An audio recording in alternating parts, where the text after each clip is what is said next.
Welcome to the Parvaz Technical Institute and good morning to all of you.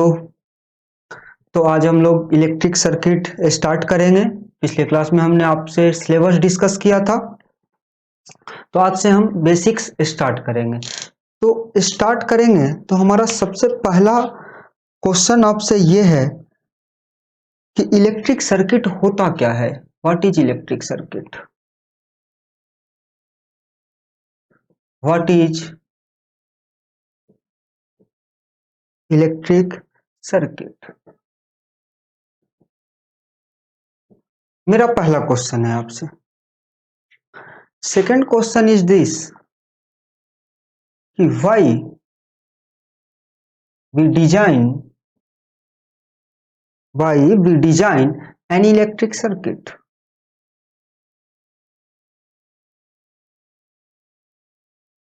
हम electric circuit को design क्यों कहते हैं? ये सर्किट को शॉर्ट में हम ऐसे ही लिखेंगे, देखिएगा CKT।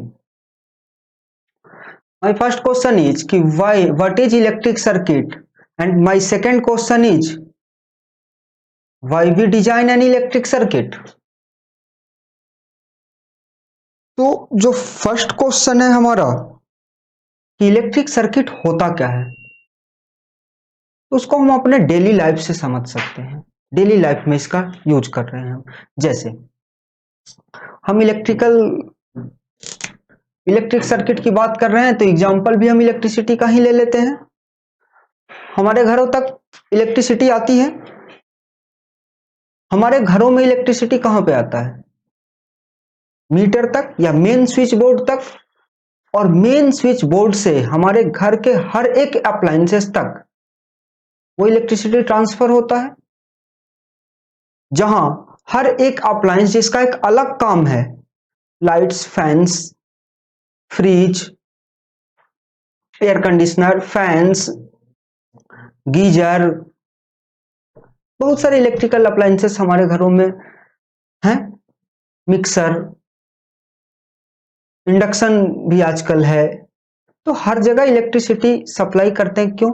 इलेक्ट्रिकल एनर्जी को किसी और एनर्जी में चेंज करने के लिए करते हैं। अब देखिए सिंपली, तो हमारे घरों तक जो पावर आ रही है वो ट्रांसमिशन लाइंस के थ्रू आ रही है। पहले जनरेटिंग स्टेशन में जनरेट होगा, पहले जनरेटिंग स्टेशन में जनरेट होगा, फिर ट्रांसमिटिंग कंपनी उसको ट्रांसमिट करके हमारे नियर बाई ग्रिड तक भेजेगी, वहां से डिस्ट्रीब्यूटिंग सबस्टेशन तक आएगा, और फिर उस डिस्ट्रीब्यूटिंग सबस्टेशन से हमारे घरों तक आएगा। ठीक, तो हमारा डिजाइन जो है इलेक्ट्रिक सर्किट का, वो उसी के बेसिस पे है। किस लिए किए हम? पर्पस क्या रहा? उस जो जनरेटिंग स्टेशन में जो इलेक्ट्रिसिटी जनरेट हुई उसको हमारे घरों तक, इंडस्ट्रीज तक, रेलवेज तक पहुंचाया कौन पहुंचाया? Transmission lines. Means transmission line is what? It's a type of electric circuit. हम अपने घरों से देख सकते हैं। देखिए नेक्स्ट स्लाइड में आपको दिख रहा होगा, यहां पे ये हमारा ट्रांसमिशन लाइन है, और ये जो बगल वाला लेआउट डायग्राम दिख रहा है, ध्यान से देखिएगा। ये जो लेआउट डायग्राम है, इसमें यहां पे एक जनरेटिंग स्टेशन है,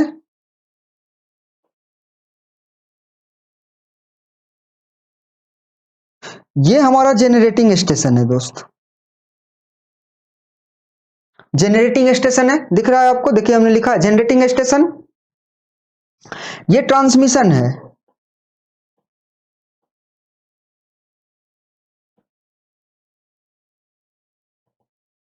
ये ट्रांसमिशन है, ट्रांसमिट होगा। और ये वाला पार्ट हमारा क्या है? डिस्ट्रीब्यूशन। तो ये यहां से यहां तक, ये जो हमारे घरों तक, ये देखिए हमारे घरों तक जो इलेक्ट्रिसिटी आई, ये किसके थ्रू आई? एक इलेक्ट्रिकल सर्किट के थ्रू, एक इलेक्ट्रिकल सर्किट के थ्रू। तो हमारा पर्पस क्या था? देखिए इस क्वेश्चन का आंसर हमें मिला कि why we design an electric circuit. क्यों डिजाइन करते हैं इलेक्ट्रिक सर्किट? क्योंकि जो एक सेंट्रलाइज पावर है, कहीं भी एक सेंट्रलाइज पावर है, या बैटरी में स्टोर है, या वो कहीं रिमोट स्टेशंस में क्या हो रहा है, जनरेट हो रहा है, उसे हम एक रिमोट स्टेशन से दूसरे स्टेशन तक या एक प्लेस से दूसरे प्लेस तक भेजने के लिए जिसका इस्तेमाल करते हैं वो क्या होगा, हमारा इलेक्ट्रिक सर्किट होगा। और वहां क्या होगा, उस इलेक्ट्रिकल एनर्जी का यूज होगा। ठीक, तो देखिए what is an electric circuit. तो सबसे पहले हम एक सिंपलेस्ट फेनोमेना से इस इलेक्ट्रिक सर्किट को समझेंगे। देखिए आपको यहां स्क्रीन पे दिख रहा होगा एक सर्किट बना हुआ, छोटा सा सर्किट नहीं है, आप उसको अभी सर्किट मत कहिए, ये एक बैटरी है, ये एक बैटरी है,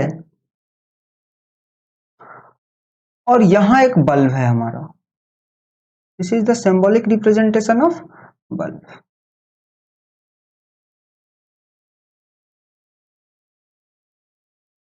बल्ब, इसी को कहीं कहीं लैंप लिखा होगा। अब देखिए इस बैटरी के पास एक स्टोर्ड एनर्जी थी, इलेक्ट्रिकल एनर्जी। बैटरी क्या करता है, केमिकल एनर्जी को इलेक्ट्रिकल एनर्जी में चेंज करता है। इसके पास एक स्टोर्ड एनर्जी थी। ये दोनों कनेक्टिंग वायर्स हैं, कनेक्टिंग वायर्स, कनेक्टिंग वायर्स हैं। कनेक्टिंग वायर्स के थ्रू हमने इस बल्ब के दोनों टर्मिनल को कनेक्ट कर दिया बैटरी के पॉजिटिव और नेगेटिव टर्मिनल्स के साथ। अब देखिए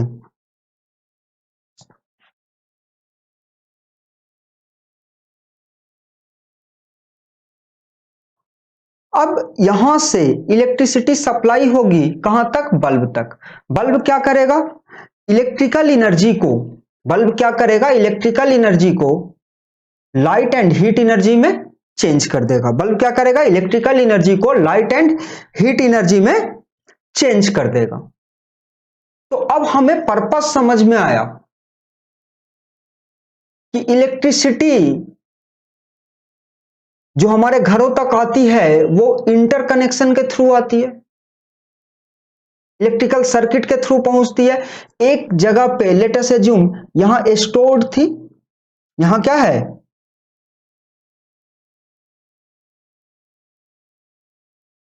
इलेक्ट्रिसिटी, यहां तो इलेक्ट्रिसिटी स्टोर है, और इस इलेक्ट्रिसिटी का इस्तेमाल हम इस बल्ब को ग्लो करवाने के लिए कर रहे हैं।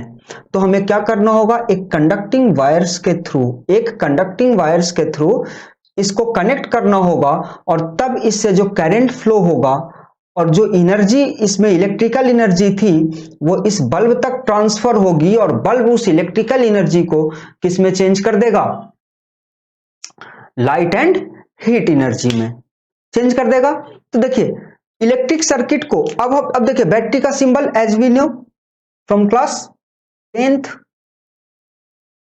This is the symbol of battery, हम इसको वोल्ट बोल सकते हैं। और ये हमारा लैंप, ये हमारा बल्ब है। अब देखिए ये हमारा सर्किट डायग्राम है। अब देखिए सर हमने किया क्या, हमने किया क्या, इस बैटरी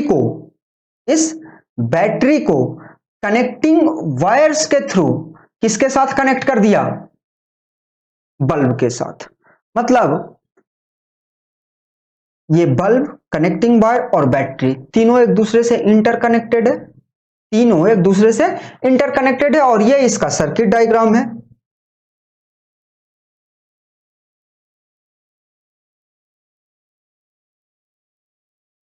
ये इसका क्या है, सर्किट डायग्राम है। ये वोल्टेज V है, लेट अस अज्यूम यहां से कोई करंट फ्लो करेगा I। तो देखिए बैटरी कनेक्टिंग वायर्स के थ्रू किससे कनेक्टेड है, बल्ब से। तो इलेक्ट्रिक सर्किट का हम एक बहुत ही सिंपलेस्ट डिफिनेशन दे सकते हैं। क्या बोले, देखिए आपके स्क्रीन पे भी यहां पे लिखा हुआ है,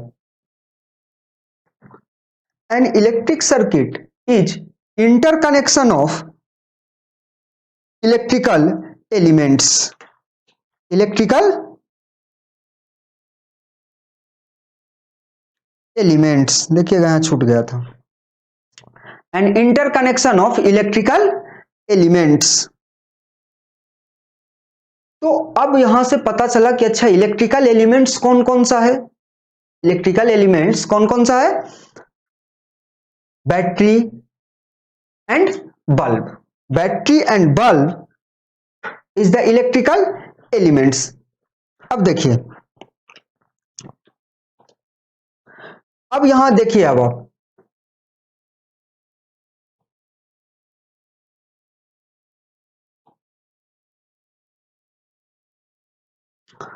अब देखिए ये हमारा इलेक्ट्रिकल सर्किट है,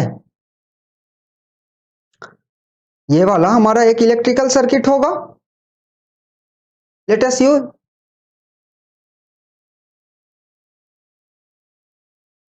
देखिए ये जो स्क्रीन पे आपका दिख रहा है ट्रांसमिशन लाइन, और ये basic distribution circuit, transmission as well as distribution circuit दिख रहा है।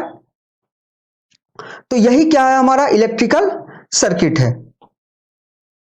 अब नेक्स्ट देखिएगा, हमारे घरों में जो पावर आता है, हमारे घरों में जो पावर आता है, देखिए इस इलेक्ट्रिसिटी पोल से सबसे पहले कहां तक आता है, इस हमारे मीटर तक आता है।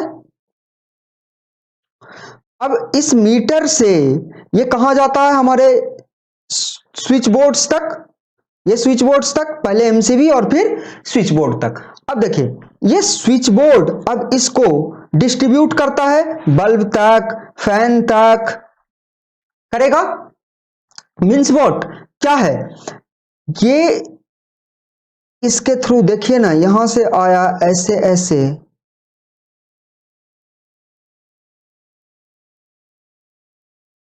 सब इंटरकनेक्टेड है एक दूसरे से दोस्त,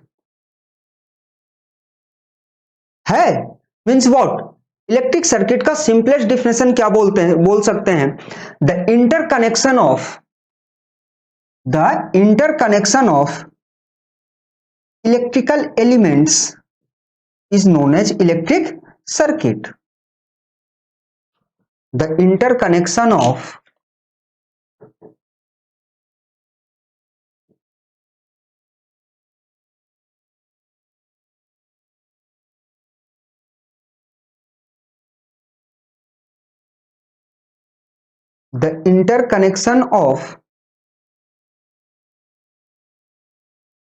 electrical elements is known as electric circuit.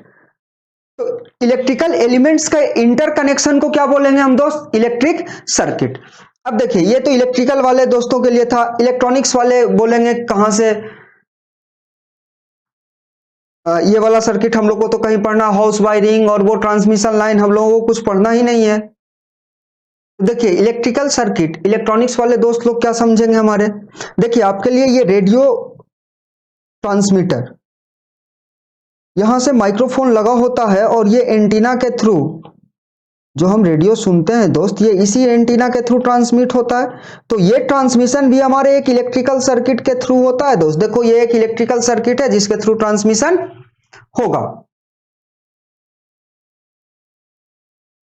समझे इलेक्ट्रिकल सर्किट के बारे में। अब देखिए आपको लगेगा इलेक्ट्रिकल सर्किट में कंपोनेंट्स क्या क्या रहेंगे, तो देखिए यहां हमने लिखा है electrical circuit is the interconnection of electrical elements, this is the important point. ये जो इंटरकनेक्शन ऑफ इलेक्ट्रिकल एलिमेंट्स है, यही इंपॉर्टेंट पॉइंट, इलेक्ट्रिकल एलिमेंट्स। अब सवाल यह है कि इलेक्ट्रिकल एलिमेंट्स कौन कौन सा है, तो हमारे electrical elements, basic electrical elements, देखिए आपके स्क्रीन पे दिख रहा होगा, रेसिस्टर,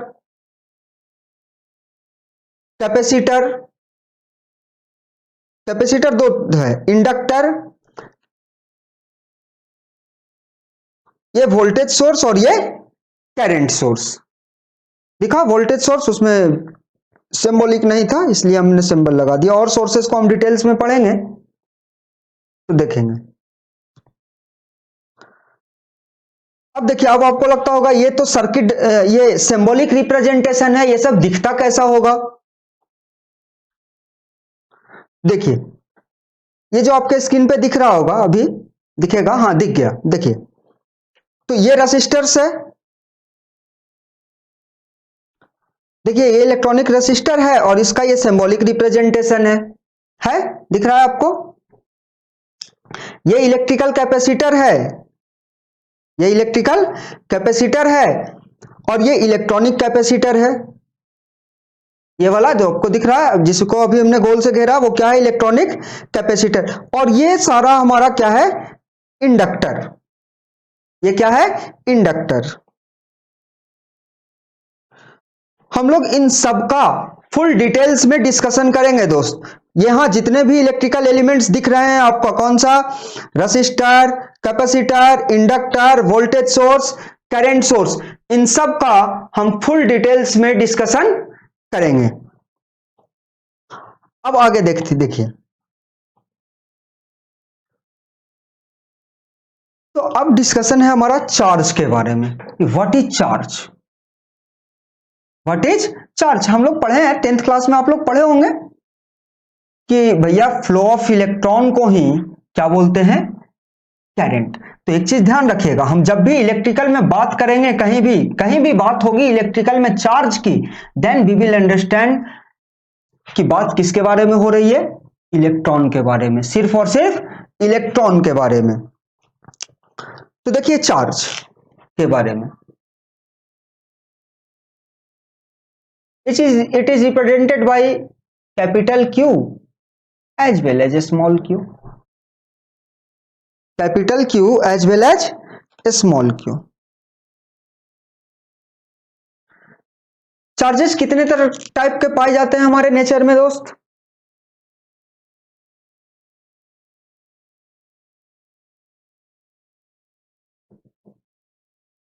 तीन तरह के।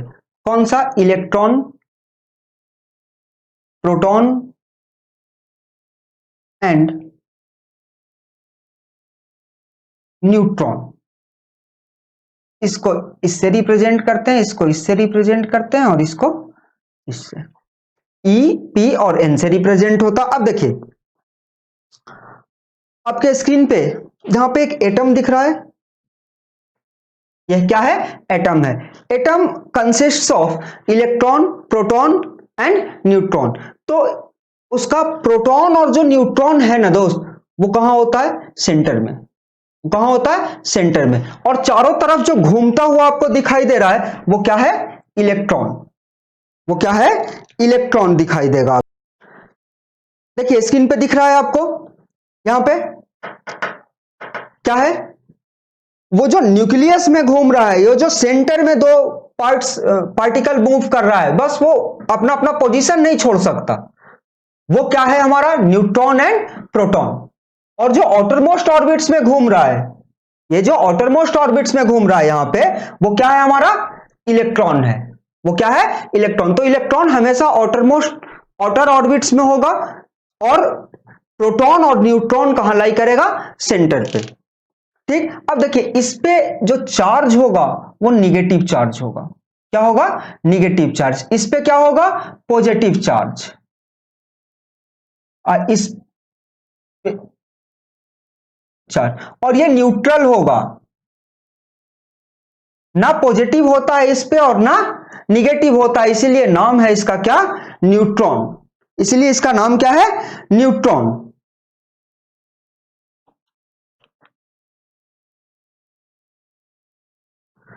तो देखिए स्क्रीन पे आपको दिख रहा होगा एक पॉजिटिव चार्ज और एक निगेटिव चार्ज। दो पॉजिटिव चार्ज आसपास में और दो निगेटिव चार्ज आसपास में। तो देखिए फर्स्ट, सेकेंड, थर्ड, तीन केसेस हम अराइज करते हैं। तो अनलाइक चार्जेज है, ये क्या है? Unlike charges. अनलाइक चार्जेज है, पॉजिटिव निगेटिव, तो ये एक दूसरे को अट्रैक्ट करेगा। और ये लाइक चार्जेज है, तो ये एक दूसरे को क्या करेगा? रिपेल करेगा। ये क्या करेगा? एक दूसरे को रिपेल करेगा। अट्रैक्ट करेगा मींस व्हाट? एक दूसरे को अपनी ओर खींचेगा। और ये एक दूसरे से अपने को दूर करेगा। ठीक, ये इस पे इस तरफ फोर्स लगाएगा और ये इस पे इस तरफ फोर्स लगा, और ये दोनों का फोर्सेस क्या होगा, एक ही डायरेक्शन में होगा। ये भी एक पे इधर फोर्स लगाएगा और ये इस पे, तो ये दोनों दूर होता जाएगा और ये दोनों क्या होता जाएगा, पास होता जाएगा। तो आपको सिर्फ ध्यान ये रखना है कि अनलाइक चार्जेज, नेगेटिव और positive charges, unlike charges attract each other and like charges repel each other। अभी हमने आपको बताया था कि देखिए जो इलेक्ट्रॉन, ये रिप्रेजेंटेशन था इलेक्ट्रॉन का और ये निगेटिवली चार्ज था। तो देखिए हम लोग एक्सपेरिमेंटली डिफाइन किए हैं कि एक पे चार्ज जो होता है 1.6 इंटू 10⁻⁻19 कूलम्ब होता है। कूलम्ब क्या है, coulomb is a unit of charge. और प्रोटॉन पे कितना चार्ज होता है दोस्त, इतना ही सेम होता है, लेकिन वो क्या होता है, पॉजिटिव 1.6 इंटू 10⁻⁻19 कूलम्ब। ये वाला पॉजिटिव नेगेटिव, ये वाला नहीं, ये वाला पॉजिटिव नेगेटिव, ये दोनों सेम रहेगा। नहीं तो पता लगा ये इसको पॉजिटिव नेगेटिव ऑफ कर दिए तो गड़बड़ हो जाएगा। ठीक, अब देखिए आगे, अब देखिए यहां क्या लिखा हुआ दिख रहा है आपको, क्वांटाइजेशन ऑफ चार्ज। क्या समझते हैं क्वांटाइजेशन ऑफ चार्ज का मतलब, क्वांटाइजेशन ऑफ चार्ज का मतलब ये कि चार्जेज जो हमारे नेचर में पाए जाते हैं वो हमेशा क्या होगा, इंटीग्रल मल्टीपल के फॉर्म में होगा। They can not be found in the fraction. जो चार्जेज हमारे नेचर में पाए जा रहे हैं वो हमेशा इस फॉर्म में होंगे, -1 इलेक्ट्रॉन,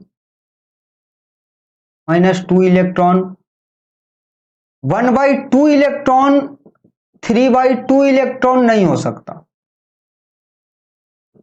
ये नहीं हो सकता। हमेशा किस में होगा, इंटीग्रल मल्टीपल में होगा। इसलिए हम लोग डिफाइन क्या करते हैं क्वांटाइजेशन को कि Q is equal to plus minus n into ई, n इंटू ई। n is the integer where n is integer. Integer का मतलब का फ्रैक्शन पार्ट नहीं। n क्या होगा, 1 2 3 4, ये क्वांटाइजेशन है हमारा। अब देखिए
देखिए अभी तक हम जान रहे थे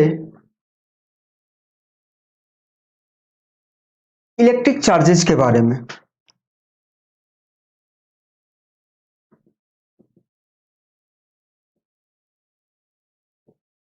सॉरी सिर्फ चार्जेस के बारे में जान रहे थे। अब हम जानेंगे इलेक्ट्रिक चार्जेस के बारे में। तो इलेक्ट्रिक चार्ज क्या क्या होगा दोस्त, और चार्ज और इलेक्ट्रिक चार्ज में क्या डिफरेंस। तो चार्जेज में वहां तीनों आ जा रहा था, कौन कौन सा, इलेक्ट्रॉन, प्रोटॉन और न्यूट्रॉन। तो न्यूट्रॉन तो न्यूट्रल था ही, तो लेकिन इलेक्ट्रॉन और प्रोटॉन तो था। इलेक्ट्रिक चार्जेज के बारे में बात करेंगे। इलेक्ट्रिक चार्जेज कौन सा, देखिए वो जो हम एटम दिखाए थे उसमें तीनों था, इलेक्ट्रॉन भी, प्रोटॉन भी और न्यूट्रॉन भी। तो कहता है कि concept of electric charge is the understanding principle of explaining all electrical phenomena. कहता है किसी चार्ज के बारे में आपको सबसे पहले समझना होगा, आपको किसी भी इलेक्ट्रिकल फेनोमेना को समझने से पहले। तो देखिए किसी भी, सबसे पहले तो ये जाने कि current flows in the conducting material, current हमेशा कहां फ्लो करेगा? कंडक्टिंग मटेरियल में। अब देखो कंडक्टिंग मटेरियल का क्या प्रॉपर्टी कि आउटर मोस्ट ऑर्बिट में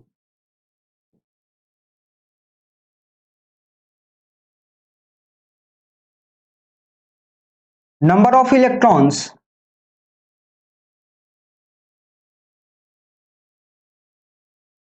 विल लेस देन 4, 4 से क्या होना चाहिए? कम होना चाहिए। Number of electrons, number of free electrons बोलिए, number of free electrons, free electrons 4 से कम हो जाएगा। 4 हो जाएगा तो वो सेमीकंडक्टर हो जाएगा, और 4 से ज्यादा हो जाएगा तो वो क्या हो जाएगा? इंसुलेटर हो जाएगा।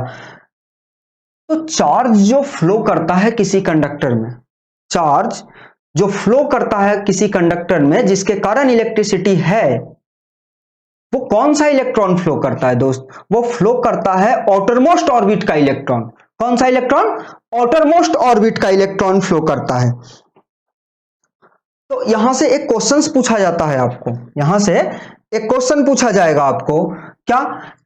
तो देखिए इलेक्ट्रॉन के फ्लो को ही हम करंट बोल रहे थे, इलेक्ट्रॉन के फ्लो को करंट बोल रहे थे। जब तक हम चार्ज को नहीं समझेंगे तब तक हम इलेक्ट्रिकल फेनोमेना को ठीक से नहीं समझेंगे। जो चार्ज है तभी करंट है, सिंपल।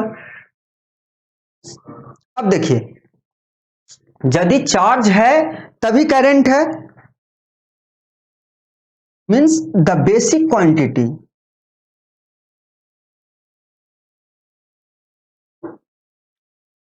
बेसिक मत के इसको मोस्ट बेसिक कहिए,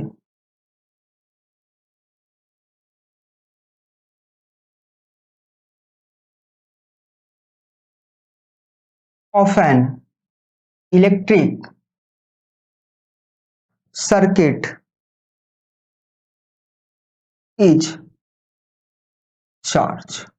यही क्वेश्चन आपसे एग्जाम में पूछ लिया जाएगा कि किसी इलेक्ट्रिकल सर्किट का सबसे बेसिक क्वांटिटी क्या है, और ऑप्शन दे देगा वोल्टेज, करंट, चार्ज, पावर। तो सबसे बेसिक क्वांटिटी क्या है? चार्ज, क्योंकि चार्ज ही के फ्लो के कारण यदि फ्री इलेक्ट्रॉन था और मोटर मोस्ट ऑर्बिट में जो मूवेबल था, जो मूवेबल था वही क्या था? हमारा चार्ज। और हमने अभी पहले ही बताया था कि जब भी इलेक्ट्रिकल में डिस्कशन हो चार्ज के बारे में, then we will only discussed about किसका? फ्री इलेक्ट्रॉन्स, फ्री इलेक्ट्रॉन्स के बारे में डिस्कशन होता है। अब देखिए इसका डेफिनेशन क्या देंगे, इसका डेफिनेशन क्या देंगे, इलेक्ट्रिक चार्जेस का डेफिनेशन क्या देंगे? सोचिए,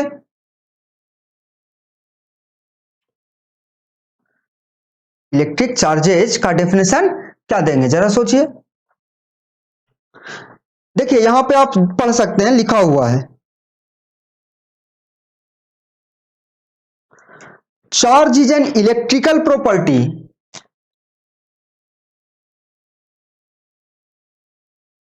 charge is an electrical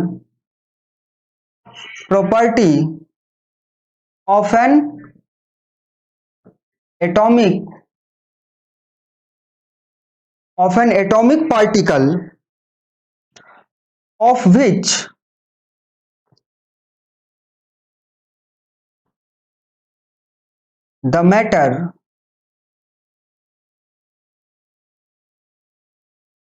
of which the matter consists।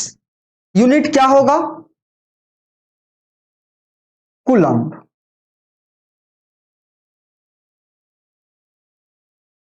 Coulomb सी से डिनोट करते हैं।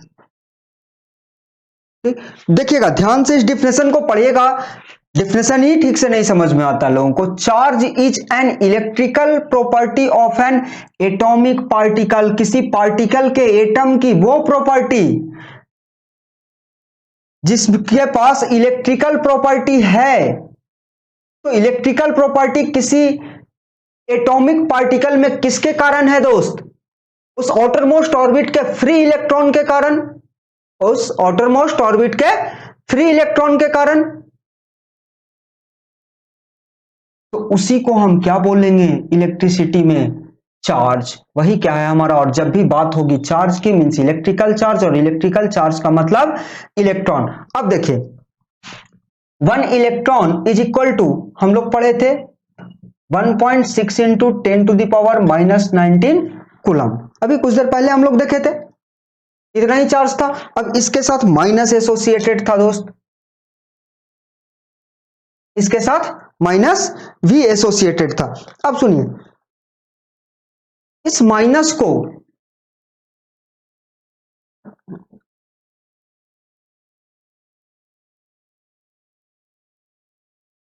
को हम हर समय कंसीडर करके नहीं चलेंगे। बस हम ये ध्यान रखेंगे कि अब हम बात किसके लिए कर रहे हैं? इलेक्ट्रिसिटी के लिए। जब इलेक्ट्रिसिटी के लिए बात ही कर रहे हैं तो इलेक्ट्रॉन की बात होगी, और इलेक्ट्रॉन पर क्या होता है? निगेटिव चार्ज होता है। तो अब हम बात कर लेते हैं सीधा सीधा कि यदि एक इलेक्ट्रॉन पे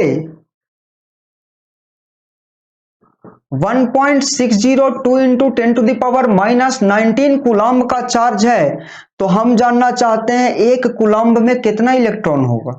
1.602 इंटू 10⁻⁻19 इलेक्ट्रॉन। इसको जब आप सोल्व करेंगे तो ये क्या आएगा?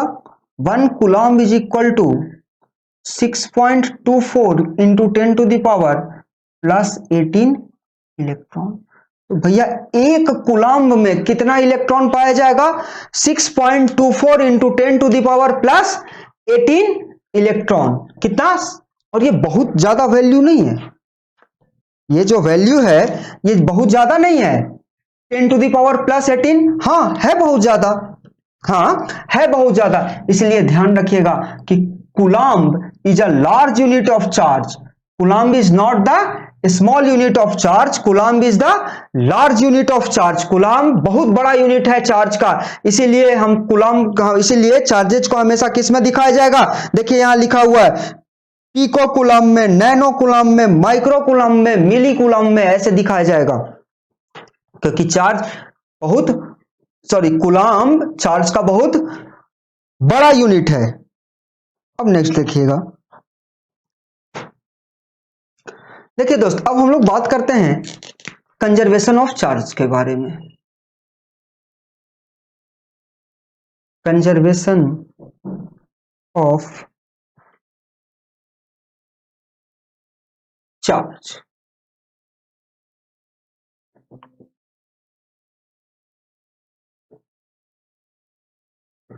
देखिए कंजर्वेशन ऑफ चार्ज कहता क्या है? कंजर्वेशन ऑफ चार्ज ये कहता है कि the charges in the universe is constant. The charges in the universe is constant. Earth पे की बात नहीं कर रहे हैं दोस्त, यूनिवर्स की बात कर रहे हैं, पूरे ब्रह्मांड की बात की जा रही है।